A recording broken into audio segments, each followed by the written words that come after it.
Terri Gentry is a third-generation native of Denver, the granddaughter of former Owl Club member George W. Smith and daughter of Owl Club member C.T. Smith. She is married to Dwight Gentry with 4 children and 9 grandchildren. She attended Rocky Mountain College of Art and Design in interior design. She has a bachelor's degree in African-American Studies from Metro State College University of Denver and a master's degree in humanities, focus in public history and museum studies from the University of Colorado, Denver. Terri is an interior designer and business owner of Terrific Designs and sales manager of Joy's Consigned Furnishings in Denver. She's a member of the Alpha Kappa Alpha sorority in Aurora, Colorado. Terri is a volunteer docent on the board of directors of the Black American West Museum and Heritage Center. She conducts museum tours, 5 Points walking tours, workshops, seminars, and presentations about Black Americans in the West and other topics to schools, community groups, government agencies, and businesses throughout the Denver Metro and the Front Range. It's my pleasure to introduce Terri Gentry, and thank you for joining us today. Thank you so much for the invitation. I'll get my PowerPoint connected and we'll get started on that.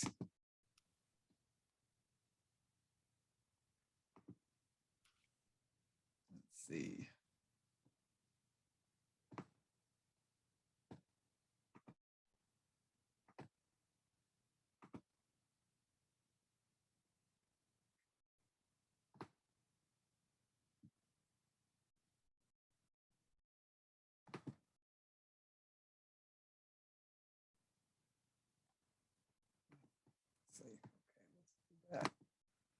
Okay.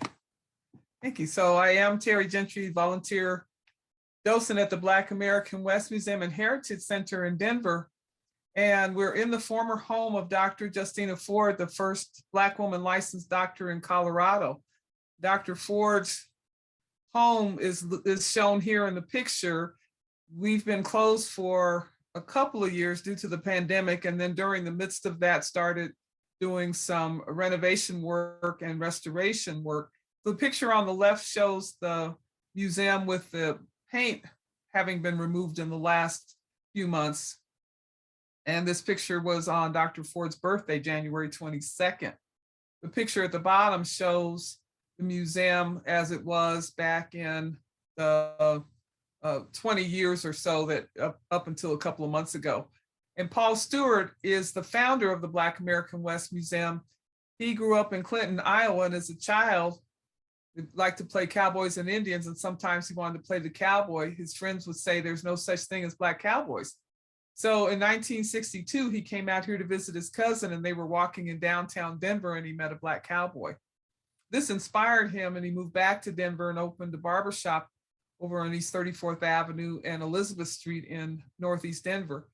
And people started bringing pictures, artifacts, and family stories. And eventually all that outgrew the barbershop. So he started the museum in 1971 at Clayton College over on Martin Luther King and Colorado Boulevard.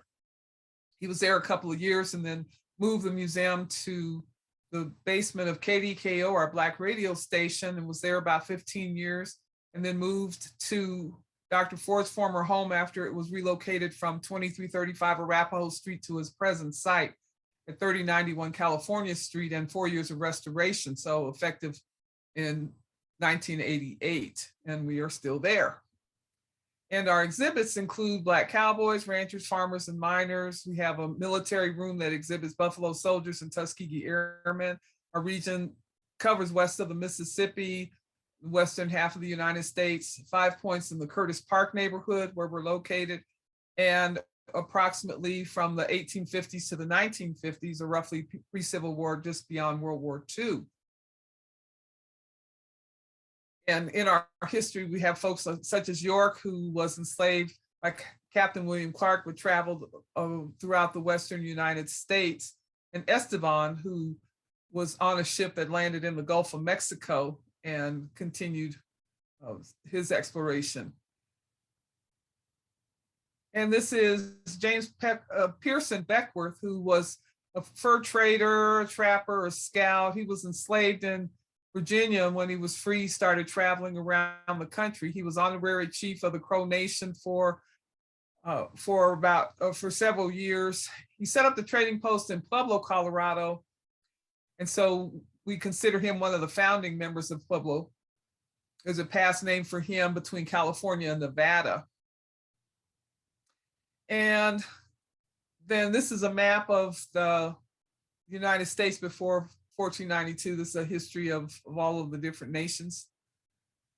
And during the from 1780 to 1853, this map covers what the United States appeared to be included. And you can see in there, Colorado was part of Mexico, and it was also, a small part of it was part of the Louisiana Purchase.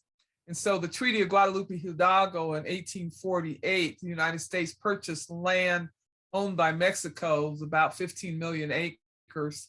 And then we were part of Kansas territory. So this is another map of Mexico. This is the Arapaho and Cheyenne area. So we were part of the Arapaho and Cheyenne and part of the Ute nations and the land that we are in Colorado. This is Bridget Biddy Mason, who was born and enslaved in Mississippi. She and about 12 other folks walked alongside a 150 wagon train to California. So they walked 1,700 miles. And she's one of my heroes, as I feel like she defines who we are versus what our condition was. She was enslaved, and when they got to California, California became a free state, and the slaveholder decided they were going to move to Texas. So she went to court and sued for her freedom and the freedom of the 12 other people that were with her, and won the case. So they were able to remain in California. And she was also a midwife, a landowner, an entrepreneur, and she was a co-founder of the first AME church in Los Angeles. So I just so celebrate Bridget Biddy Mason and the things that she accomplished, and showing her own humanity and showing who she was as a woman versus what her condition of being enslaved was about. And that's one reason I really love celebrating her. This is Quindaro, Kansas. And it's now in part of Kansas City, Kansas. It's a neighborhood in Kansas City, Kansas, but it was its own town site, and it was an underground railroad station when people were leaving slavery when they were leaving slavery and crossing the Missouri River. So people don't know that Missouri was a slave state, and you crossed the Missouri River, and that was a safe haven for them prior to slavery being ended. And then as we continued through the Reconstruction era, it was also a safe haven for people. And then beyond Reconstruction, quite a few people moved there as they were leaving the South. The British Columbia and Salt Spring Islander, John Craven Jones. This is Abner Hunt Francis, was an abolitionist up in Portland, Oregon, and they had a Negro Exclusion Act, or Black Exclusion Law back then, and he was forced to leave, but eventually able to come back with his wife. Denver was founded at the confluence of Cherry Creek and Platte River in 1858, and there were two men from Georgia that found gold at the confluence of Cherry Creek and Platte River. They were panning for gold, and so they named the area after the periodic table. So Auraria was the name, and then eventually you have Denver City and St. Charles. And Denver is after the territorial Kansas governor, James W. Denver, and that name stuck. So that's what we are now, is Denver, Colorado, after the name of James W. Denver. And we were part of the Kansas territory at the time of the discovery, became our own territory in 1861. And also the Treaty of Fort Wise reduced the territory of the Arapaho and Cheyenne lands that we're on. And then the territorial governor, Evans, applied for statehood in 1864. In addition, there were more than 100 Black men that signed a petition demanding the right to vote become part of Colorado Constitution. And we also had the Sand Creek Massacre on the eastern plains of Arapaho and Cheyenne people at that same time. The application was denied, and President Johnson vetoed the Congress approved Colorado for statehood. So we finally became a state in 1876, August 1st, 1876. But there were a lot of things going on leading up to that. And women gained the right to vote in Colorado in 1893. We had women's suffrage. We were the second state in the United States to give women the right to vote. The first was Wyoming. They wrote it into their constitution in 1878. And then we had it written into, added to our constitution in 1893. This is Clara Brown and Julia Greeley. Clara Brown was enslaved in Virginia. Her slaveholder sold her to Mr. Brown in Kentucky and sold her family, her husband and children, to other slaveholders in the South. When she was freed, Mr. Brown passed away and she gained her freedom. She went to St. Louis, worked as a laundress and cook on a wagon train to Colorado, helped to co-found a Methodist church here in Colorado, here in Denver, and then eventually moved up to Central City and worked with the miners. When slavery ended, she went back to the South to locate her family and couldn't locate them, but did and found out that her oldest daughter had passed away. And then she brought about 39 people back to Colorado to help them get on their feet and get established after slavery. Julia Greeley was enslaved in Missouri and then worked for the second wife of Governor Gilpin. And when Governor Gilpin and his wife came to Colorado, they asked her to come out here as well. And when she was a child at 3 years old, she was sitting on her mother's lap because she was sick, didn't feel well, and the slaveholder got angry and cracked the whip and took out her eye.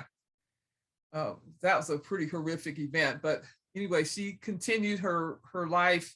And when she arrived in Denver, she joined Sacred Heart Church and helped a lot of folks in the process of working through the church and taking care of folks. And so she's the only regular person to lie in state at the church at that time. There were hundreds of people to come see her and the lives that she touched. And one of the women that came to see her, a life that she had touched, after she left the church that day of seeing her lying in state, went home and had a dream. And Julia Greeley came into her dream and told her that she and her husband were going to have a child. And the husband and wife had been trying to have children for 10 years with no success. And so after this dream, the woman found out she was going to be a mother. She found out she was pregnant. So there's a group that's been working to have her canonized as a saint, and her remains were moved from Mount Olivet Cemetery to the Immaculate Basilica Church on East Colfax. And I think they're one step closer to having her canonized. They've been working on this process for quite some time, and I think they're getting pretty close to the resolution on that. And Henry O. Wagner was our first Black sheriff in Arapahoe County, and Barney Ford was an entrepreneur and worked very hard at gathering our civil rights too. And he's got a museum up in Breckenridge, Colorado, in his honor as well. And Lewis Henry Douglas and Frederick Douglass Jr. are the sons of Frederick Douglass, and they were here and also part of the men that signed the petition demanding the right to vote, as well as having the mortuary and school on Welton Street during the 1860s. Edward Sanderlin and William Jefferson Hardin were also entrepreneurs, and they also signed that petition to give us the right to vote. And then as we move forward, Abraham Lincoln was elected in 1860, and the Civil War was 1861 to 1865 as 13 Southern states were trying to secede from the Union. President Lincoln set up the Emancipation Proclamation, signed it in September of 1862 to take effect January 1st, 1863. Then he was reelected in 1864. And then the Emancipation Proclamation was written to free people enslaved in the states that were trying to secede from the Union. So it didn't apply to 4 states that had people enslaved, and that was, I believe, Missouri, Tennessee, Kentucky, and Delaware. And so then Congress passed the 13th Amendment, and President Lincoln signed that on April 1st, 1865. And that freed everyone. And then he was assassinated April 24th, 1865. And then General Granger went into Galveston, Texas, and freed over 250,000 people in June 19th, 1865. So that's our annual celebration is Juneteenth. And it was just signed into federal law as a national holiday last year. Zion Baptist Church and Shorter AME Church are the two oldest Black churches in Colorado. And the members of Zion started meeting in 1863 and formally organized in 1865. Shorter AME Church, they started meeting in 1864, purchased the building in 1866 and formally organized in 1868. And these are pictures from there. They had their own schools, and for our children, they had to have schools because we weren't allowed to attend school in the other in Denver Public Schools or Arapahoe County schools at that time. And this is Congress. And during the Reconstruction era, the first two Congresses following the ratification of the 14th Amendment, which gave us citizenship. And during that time, after the 13th Amendment, the Civil Rights Act of 1866 was passed, and Schuyler Colfax was Speaker of the House and overrode President Andrew Johnson's veto of that. So every time I drive down Colfax Avenue, which was named in his honor, and that's the longest continuous street in the country from West Colfax to East Colfax, I always thank Mr. Colfax for standing up for my ancestors in that Civil Rights Act. And then the 14th Amendment was ratified 1868. The 15th Amendment affirmed the right to vote regardless of race, creed, or color, or previous condition of servitude. So that was in the 15th Amendment was in 1870. So that continued, and we had government agencies in place to help us as we established our own lives. We were getting our schools in place and trying to set up our own businesses and trying to continue to do farming and crops and a variety of things to establish our own lives. And there were government agencies helping. And then with the election of Rutherford B. Hayes, it was a compromise between the Democrats and the Republicans, and they ended Reconstruction the day he took office. And as the violence continued to increase, as the Reconstruction era continued to deteriorate over the course of the 12 years, but it hit the wall in 1877. And then a lot of the southern states started putting laws in place to pull us back as close to slavery without calling it that. So lots of intense rules and regulations that we had to abide by.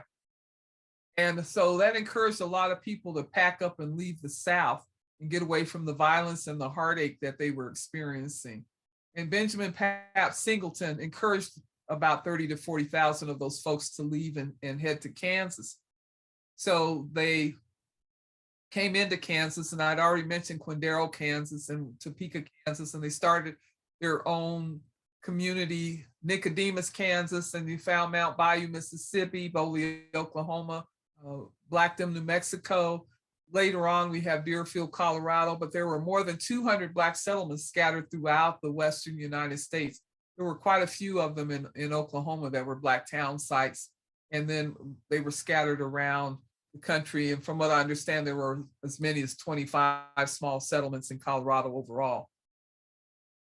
Ida B. Wells Barnett encouraged about another 7,000 to 8,000 people to leave Nashville and get out of there because of the lynchings. And she had written some incredible stories. She was a journalist and wrote about the lynchings and was on an anti-lynching crusade.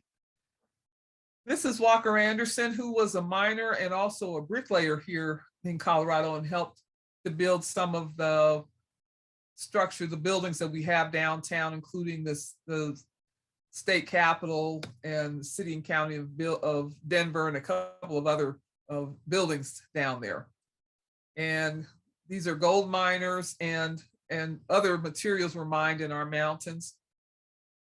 and black and white miners. And the mining companies had mines scattered all over Colorado in different places. Mary Fields, 6 feet tall, 200 pounds, and she worked for the Ursuline nuns up in Montana, and then later on became a mail carrier at the age of 60, started a new career in Montana. And these are several women that are showing their elegance and their beauty and their self-determination in the way they're dressing to let family and stuff know that they're doing well and they're moving forward with their lives beyond what slavery allowed. Black Wyoming school teacher and a young boy with a pet calf.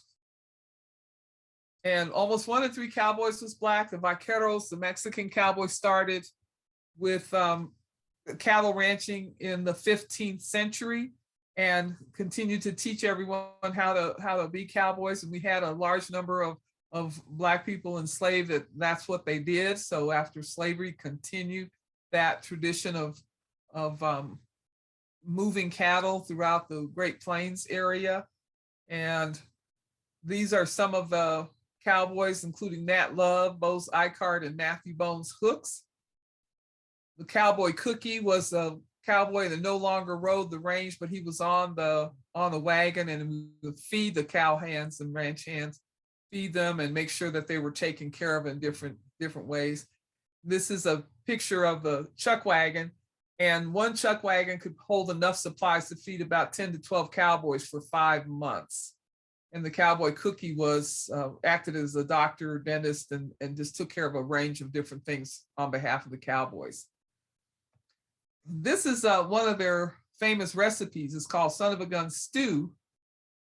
Don't know if any of you want to try that and let us know what you think of it. It's a pretty interesting recipe, but if anybody decides to tackle that, let me know. We want to see what everybody thinks about that. George McJunkin was an African-American cowboy, and he discovered bison bones down in New Mexico and reached out to different scholars and folks to come see what he discovered. And finally, they went down and checked it out at least a couple of years after he passed away and discovered that bison were thousands of years old, not just a few hundred years old. So one of the things that's happening now is the Museum of Nature and Science over in City Park at Montview and Colorado Boulevard has an annual event called the George McJunkin Lecture Series, where they celebrate George McJunkin and celebrate new undiscovered stories and interesting things from different scholars every year. The Roan family in Wyoming, and Tammy Roan's one of the people in my life. This is her family. She's a retired educator from East High School here in Denver. And the Singing Cowboys, John Henry Harris, Herb Jeffries, Bronze Buckaroo, singing Back in the Saddle Again. And William Franklin, and this is Edward Cheatham. He's 102 years old in this picture, 5'2", 102 years old. It's tough fellow. Bill Pickett and Spradley, and Mr. Pickett used to watch bulldogs manage the herds, and the bulldogs would go after a obstinate bull and tell him to get back to the herd, and if he wouldn't, he'd bite his lip and make the bull turn around and get back to the herd. So that's what bulldogging is, and that's what Mr. Pickett did during the rodeo events. They don't do that anymore, but that was something that he did to make him popular. So we have the Bill Pickett Invitational Rodeo that travels around the United States. It was started by Lou Bassan here in Denver, one of Mr. Stewart's dear friends. And unfortunately, we lost him in 2015, the same year we lost Paul Stewart. But his business is still, the people that were part of his business continue to move forward. This is Bass Reeves. He was the first commissioned deputy marshal west of the Mississippi River, born enslaved in Paris, Texas, and he knew several dialects of indigenous languages and Spanish. And he arrested over 3,000 people during his career. And when we were kids, we used to see a lot of stories of the Lone Ranger on TV. And from what we understand, a lot of the stories that we saw were based on Bass Reeves' life. And Isom Dart, who was killed by Ned Huddleston, he was an outlaw 4, and then he changed his name and became a, regular guy, but he got tracked down and killed. And the first Black rodeo in Denver, Alonzo Petty, and we donated this picture to the African American Research Museum in Washington, D.C., African American History and Culture Museum in Washington, D.C. Buffalo Soldiers, there were over 183,000 Black soldiers that fought during the Civil War, and Congress determined that they needed to start a regiment of Black soldiers west of the Mississippi River. So they started the 9th and 10th Cavalry, and 6 regiments later condensed to the 24th and 25th Regiment. And the first of those, the 9th Cavalry, was stationed at Fort Riley, Kansas. And they had other places, Fort Davis, Texas, Fort Garland, Colorado, and Fort Huachuca, Arizona, and quite a few different stations throughout the West. They were also our first I'm sorry, just walked away from me, federal rangers. They were first rangers at the state parks and things. So, but they also took care of mail, strung telegraph lines, built forts. They escorted wagon trains. This is the Buffalo Soldiers bicycle troop up in Yellowstone National Park. And they were given an experiment to ride bicycles. And so they also show that they rode bicycles from Yellowstone to Kansas as opposed to horses as an experiment. Kathy Williams is the first woman Buffalo Soldier that we're aware of. We don't know, we're guessing that there were several others that we never found out about. We knew about her because she got sick and had to be placed in the infirmary, and her sergeant found out that she was a woman, so she was honorably discharged. And she went back and asked for invalid pay in 1891, and they denied her claim, and she passed away in 1892. There's a marker named for her down in Trinidad, Colorado. Buffalo Soldier groups here in Denver had that marker dedicated to her in Trinidad in 2015. Allensworth is a Buffalo Soldier chaplain that started a town in Allensworth, California. These are women in the military. Major Olita LaWanda Crane is the first Black woman to enter the military from Colorado. Millie Bailey, and I need to double check because I think she just had her 104th birthday.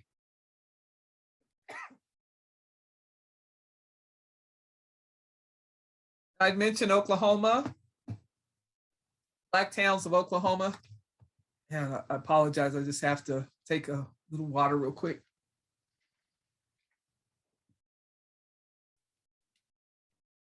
This shows the number of little town sites and settlements in Oklahoma.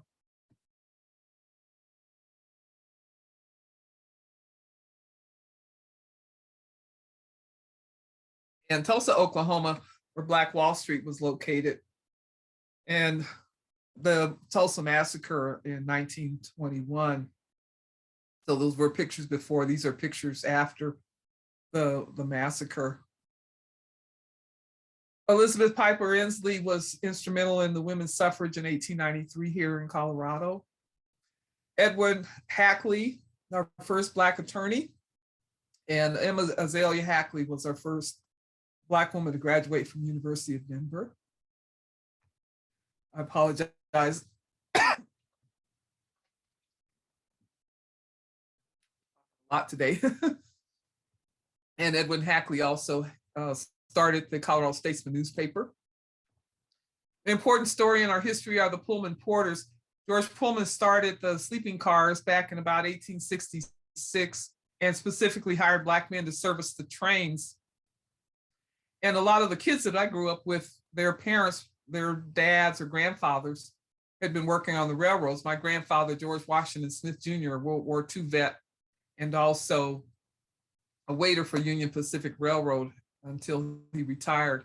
And they had specific duties. Unfortunately, they didn't have a lot of services available for themselves. So A. Philip Randolph helped them unionize. And sometimes they had to sleep on the sleeping sleep on the tables and sleep in the dining cars. They didn't have any facilities to sleep. And I know some told me that it depended on which town they were in. They had to wait to get off the train and use the colored restroom at the station. They weren't allowed to use the restrooms on the train. There were just so many issues. And so they were organized into a union from 1925 to 1937 and continued into the 1970s. And this is one of the Pullman porters, Charles Cousins, with his wife, Alta Craig Cousins. And they purchased a lot of properties in the Five Points neighborhood and helped to develop a space for a lot of our folks to have a place to live or to start businesses. And Dr. Justina Ford, the first Black woman licensed doctor in Colorado, grew up in Galesburg, Illinois, graduated from Herring Medical College in 1899. And she married Reverend John Ford in 1892. So after her graduation, they moved to Normal, Alabama. She practiced a brief time there. Reverend John Ford was called to minister here at Zion Baptist Church in Denver, and that's what brought them to Denver. Dr. Ford was licensed in Illinois, Alabama, and Colorado. She was granted her medical license here in 1902, but denied membership to the Colorado Medical Society. And the membership was required for her to practice in the hospitals, so she had to set up practice in her home. And she continued to practice, serving more than 7,000 babies. She helped deliver more than 7,000 babies, more than 37 different nationalities, and knew in the range of 8 to 11 languages and dialects. In the 1950s, she was finally granted that membership to the Colorado Medical Society. And then she retired the last days or so of September, first week of October, and passed away October 14th at the age of 81. And so her home was relocated from 2335 Arapahoe Street to this present site at 3091 California Street. The neighbors contacted Hiawatha Davis, our city council member, and Paul Stewart to let them know that the house was scheduled to be torn down. So they filed an injunction to stop them from tearing down the house. And the developer said he needed the land, not the house, so they could have the house. So they raised $100,000 to move the house. And this is driving down Stout Street to its present site. And then another $84,000 to restore the home. And then Mr. Stewart moved the museum there in 1988. We also have the Ford Warren Library over on 2825 High Street, named for Dr. Justina Ford and Bishop Henry White Warren. This is Madam C.J. Walker, who's the first woman millionaire. She moved to Colorado and married Mr. Walker and started a hair care business. Her hair was falling out. She started a hair care business to restore the growth and became a millionaire as a result. And Lucy Berkeley Buchanan is the first Black woman to earn a degree from CU Boulder. This is our Denver Giants Negro baseball team and the White Elephants later on. The turn of the century, the history goes back to Dr. Joseph H.P. Westbrook, who graduated from Herring Medical College from Meharry Medical School in Nashville. And Dr. Thomas Ernest McLean also graduated from Meharry Medical School in Nashville. The two of them were best friends, and Dr. Westbrook arrived in early 1906, Dr. McLean in the latter part of 1906, and started his dental practice in February of 1907. And then these men in the picture are members of the Boulay Sigma Pi Phi, the Black men's professional fraternity, including Dr. Clarence Holmes, the Spratlin brothers, who were physicians, Father Romney, and all of them protected Dr. Westbrook when he infiltrated the Ku Klux Klan in the 1920s here in Denver.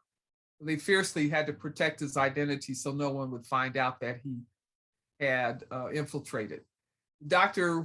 Westbrook and his wife Mildred were the godparents of my grandmother and great aunt Josephine and Ernestine McLean.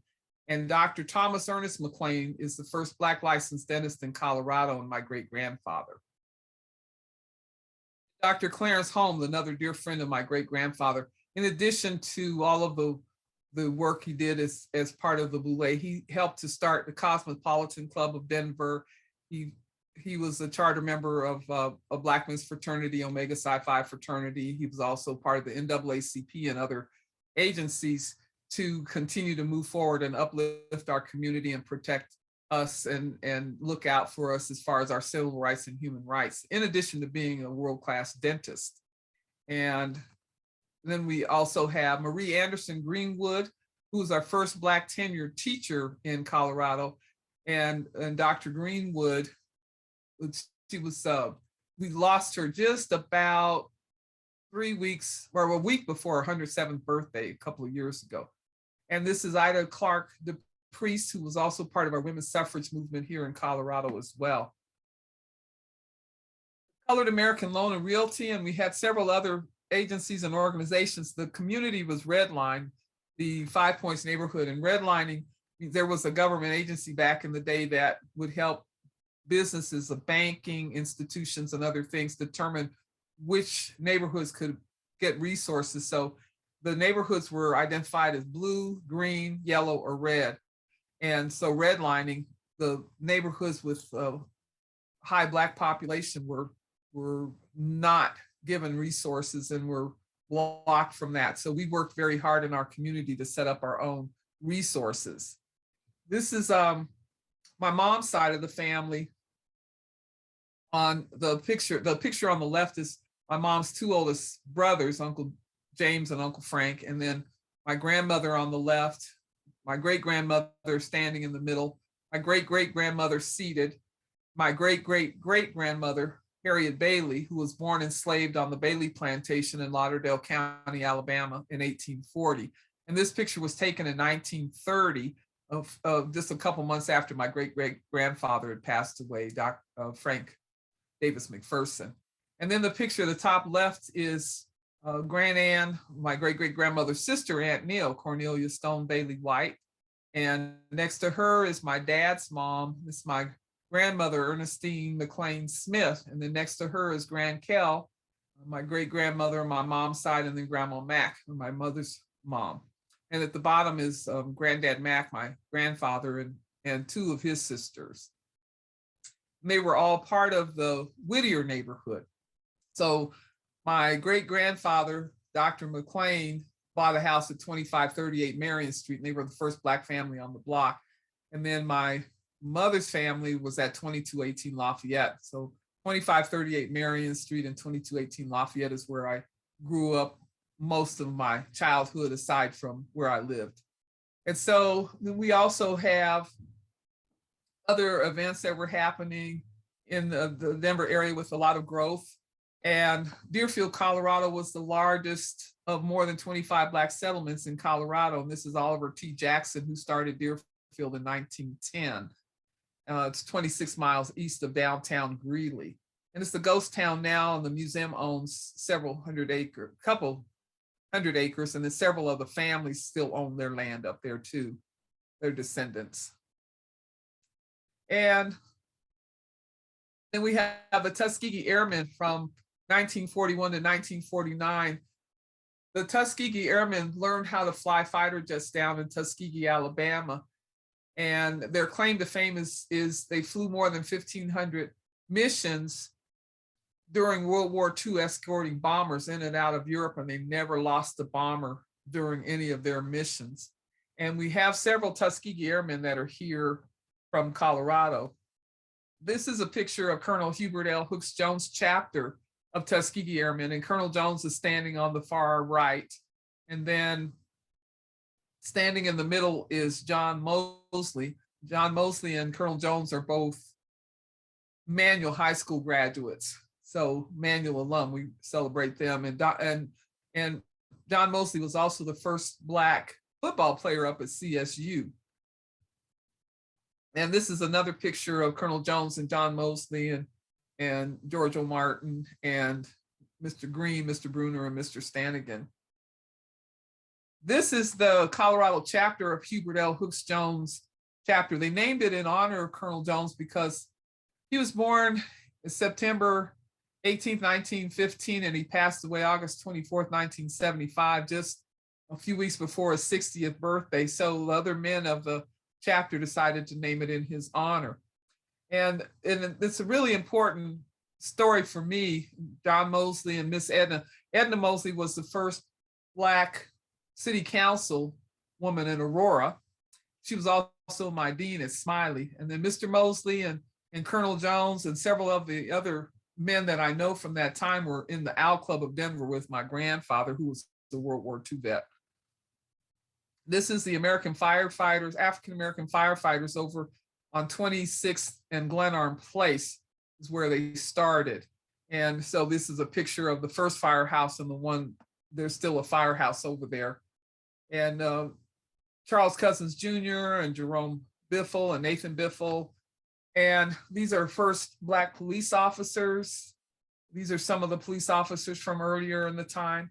Willie Osteen was the first African-American officer killed in the line of duty. And in 2018, the Denver Police Department had a marker placed on his gravesite. Our Division Chief C.T. Smith, that's my dad. They're actually having an event for him this afternoon to celebrate his service to the police department. Retired Division Chief Casey Simpson, we lost him a few months ago, and retired Division Chief Armedia Gordon. And the music in the Five Points neighborhood, we were called Harlem of the West. So we have a lot of Black musicians that traveled and ventured to our neighborhood to celebrate jazz. And George Morrison was a classically trained concert violinist who traveled around the United States with his band and was an instrumental part of the jazz history in our neighborhood. Charles Burrell is shown. He just turned 100 years old in October. And Mr. Morrison, and then his daughter, Marion Morrison Robinson. And Charles Burrell's niece is Diane Reeves, who's a world-renowned jazz vocalist. And Diane Reeves is related to Hattie McDaniel, they're cousins. And then Charlie Burrell is also related to Pernell Steen. And so that's a homework assignment I was going to give you too, is that you got to go check out Pernell Steen at the Dazzle's restaurant. And this is Leroy Smith, who was our first Black disc jockey and at Rhythm Records and Sports store down on the Five Points. And these are some of the business owners and professionals, including Norm Harris and Brother Jeff and Sonny Lawson, who was a pharmacist, and Fire Chief Rod Janelle, Juanita Ross Gray, Baby Hobbs, and Jesse Whaley Maxwell. These are Manual High School graduates that have made an impact on the planet, I believe. And Mr. and Mrs. Dave Smith was also a Tuskegee Airman, and Terry Nelson, Wilma and Wellington Webb, my dad, Norm Rice, the mayor of Seattle. This is other members. These are East High School graduates, including Don Cheadle and Earth, Wind and Fire members, Philip Bailey, Andrew Woolfolk, Larry Dunn, India Ari, and Pam Greer. This is Winks Lodge up in Lincoln Hills, which was the only Black-owned Black resort west of the Mississippi River. And retired District Judge Gary Jackson and his mom, they were part of Harmon, Colorado, which is over by Cherry Creek Shopping Center. We had a lot of Black folks settle over in that area, and then it was annexed by Denver. And their grandfather, great-grandfather, also built cabins up in Lincoln Hills, as well as the Anderson family, a part of the history in Harmon, Colorado.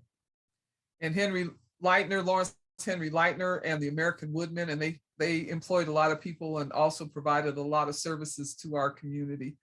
And Charles Cousins Jr., his daughter Renee, continues to manage a lot of the properties that his dad and he himself purchased over the years, and have rental properties and business rentals and things like that.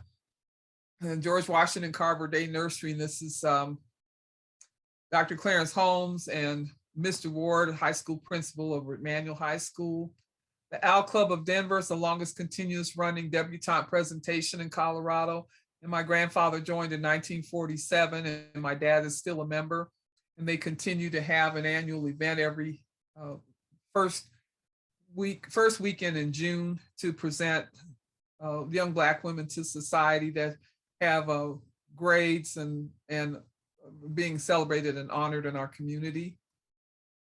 A variety of clubs and organizations in our community to continue to uplift and provide services and keep our community moving forward. Wadabees and the Brownies. And This is the Pye Mullins family, 1900. They used to sit on the front porch and entertain their neighbors playing the mandolins and violins. Rachel B. Knowles, the first Black woman on our Denver school board, and she filed the Knoll Resolution in 1968 to integrate Denver public schools. Daddy Bruce Randolph had a wonderful barbecue restaurant over on 34th and Franklin Street, and every year would feed thousands of people Thanksgiving dinners. And the Epworth Church continues that tradition now. They continue to serve people thousands of people Thanksgiving dinners at Thanksgiving. And this is a homework assignment. Cleo Parker Robinson's Dance Theater. They're currently in the Shorter AME Church that's on 20th and Washington, the former church. And they have incredible productions and programming and one of the best dance theaters on the planet, in my opinion. And so I'm giving you that as homework to go check them out. Ed Dwight was in the program to be an astronaut. And when President Kennedy was assassinated, they yanked him out of the program, so he never got a chance to go into space. But he's also an incredible sculptor and artist. So these are some of his sculptures, and he lives out in Southeast Aurora. And Lieutenant Governor George Leslie Brown he was a state senator first, and then first Black lieutenant governor since Reconstruction. And this picture here is with Martin Luther King and Wyatt T. Walker. And the other picture with Daniel Grove and Isaac Moore. We've got Wellington and Wilma Webb, our first Black mayor and first Black first lady. And also Wilma Webb was a state representative in our community.